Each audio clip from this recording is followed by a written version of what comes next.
તો અત્યારે હાલ ચૈતરભાઈ વસાવાને લઈ એક બહુ મોટા સમાચાર આપણને સામે મળી રહ્યા છે. જી હા મિત્રો, અત્યારે વાત કરવામાં આવે તો ચૈતરભાઈ વસાવા 7 વર્ષ સુધી જેલની અંદર નહીં રહે. તો કેટલા વર્ષ સુધી જેલની અંદર રહેશે અને ચૈતરભાઈ વસાવા આ અઠવાડિયાની અંદર છૂટીને બહાર આવશે કે 1 મહિના પછી છૂટીને બહાર આવશે, 1 વર્ષ પછી આવશે, ધારાસભ્યનું પદ ગુમાયા પછી જેલની બહાર આવશે કે પછી 7 વર્ષ સુધી જેલ ભોગવીને બહાર આવશે? મિત્રો, આને લઈને આજના આ વિડીયોની અંદર આપણે ડિસ્કસ કરીશું, એટલે કે વાતચીત કરીશું ભાઈ. એટલે અંત સુધી તમે વિડીયો જોતા રહેજો. વિડીયોની શરૂઆત કરીએ એની પહેલા એક લાઈક કરી નાખજો. ચેનલ ઉપર પહેલી વાર જ આવતા હોય તો અવશ્ય ચેનલને સબસ્ક્રાઇબ કરજો, જેથી કરીને આવનારા સમયની અંદર તમને આવા અનેકો વિડીયો મળતા રહેશે. હાલમાં તમને બધાને ખબર હશે કે ચૈતરભાઈ વસાવાને 7 વર્ષની સેશન્સ કોર્ટે સજા ફટકારી નાખી.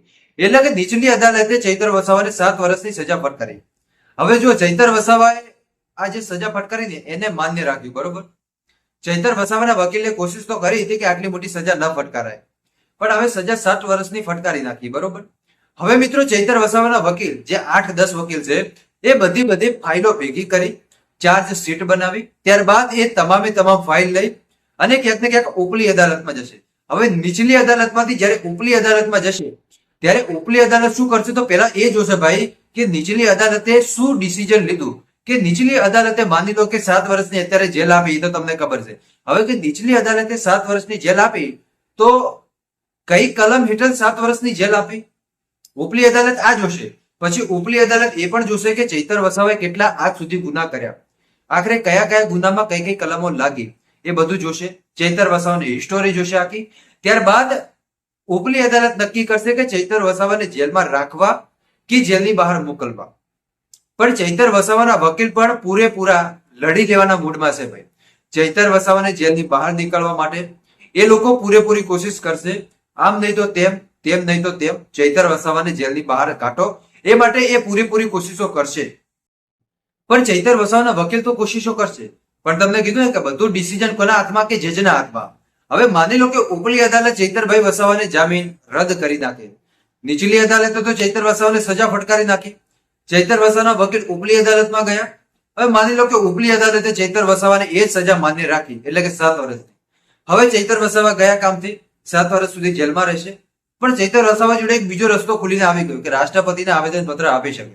રાષ્ટ્રપતિ આવેદન પત્ર વાંચશે, ત્યારબાદ સાઇન કરશે, એ નીચલી અદાલતમાં જશે બિલ, ત્યારબાદ ઉપલી અદાલતમાં જશે, ઉપલી અદાલતમાં સાઇન થશે, ત્યારબાદ એ પાછું જે આવેદન પત્ર એ પાછું રાષ્ટ્રપતિ જોડે જશે. અને આમ રાષ્ટ્રપતિ જોડે જઈ ત્યારબાદ રાષ્ટ્રપતિ જોશે કે શું ખરેખર આની તપાસ થઈ કે કેમ, આની ઊંડાણપૂર્વક તપાસ થશે. પછી રાષ્ટ્રપતિના હાથમાં રહેશે ભાઈ કે આ માણસને જેલની બહાર કાઢવા કે ન કાઢવા.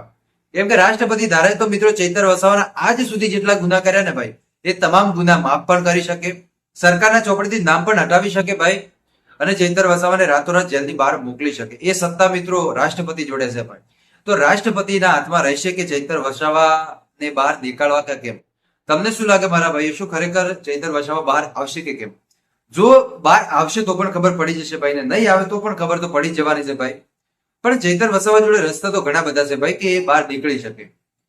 માની લો કે કોઈ મર્ડર કરે તો એ પણ બહાર નીકળી જતા હોય છે. તો ચૈતર વસાવા તો ખાલી આરોપ લાગ્યો છે તો ક્યાંક બહાર નીકળી શકે.